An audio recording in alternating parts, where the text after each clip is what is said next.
Бие төгсөх. За энэ айгуу сайн тогтоогдчихдаг те. 10 жилийг харьцуулаад байгаа мэрэгжил буюу төгсөх болоод байгаа ханзаа тэгж тогтоочвол хэвтэх юм уу? Та чүйн цунгдаа шэ бие. За тэр түрүү жил болвол их сургуулаа төгссөн. 现在在一家外资企业工作гэн. За одоо болвол тэр нэгэн гадаадын хөрөнгө оруулалттай компанид ажиллаж байгаа. 收入相当不错. Орлого нь бол дэжгүүдээ тооцогдно. 相当гэдэг нь тэнцүү гэсэн үг. Энэ тэнцүү тэгэхээр дэжгүүдээ тооцогдож байгаа болно. 毕业之后 төгснөөхөө дараа та 没有马上找工作. Тэр даруй ажил оллоогүй. Буюу даруй ажил хайгаагүй. 而是 харин болвоос 选择 сонгосон 去世界各地旅行了半年. сонгосон явахаар хаашаа явах юм? 世界各地 дэлхийн янз янзын газраар 旅行了 аялаж хагас жил аялахаар болвол сонгосон шийдвэ гэн. Нийлүүлэхээр юу гэх нь? Төгснөөхөө дараа тэр даруй ажил хайгаагүй.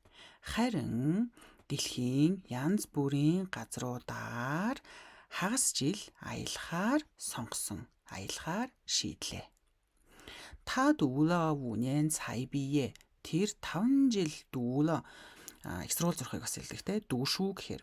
Тэгэхээр 4-5 жил сурж иж сайн нэгэн бие төгссөн. 因为中途换了一次专业. За 中途гэдэг нь болохоор явцдаа зам зуур гэсэн үг. Тэгэхээр зам зууртаа сольсон нэг удаа мэрэгчлээ сольсны улмаас тэр觉得 та 觉得 这个决定是对的. Түүнд бол санагдж байгаа. Энэ нэг шийдвэр нь бол 对的. Зөв гэж бол түүнд бодогдож байгаа.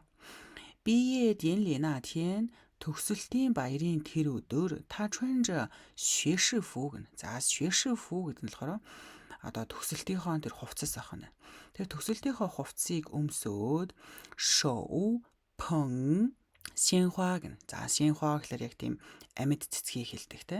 捧гэдэг нь болохоор тэврэх гэсэн үг. Урдаа гартай дээрээсээ хоёр гараараа базах гэдэг ханцтай энэ дэтлийнх нь.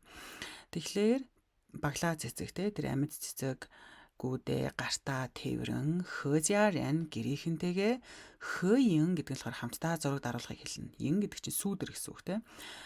Хөө гэдэг нь болохоор хамт буюу нэгдэх буюу хүн нэг амтай буюу нийлээд байгаа гэсэн үг.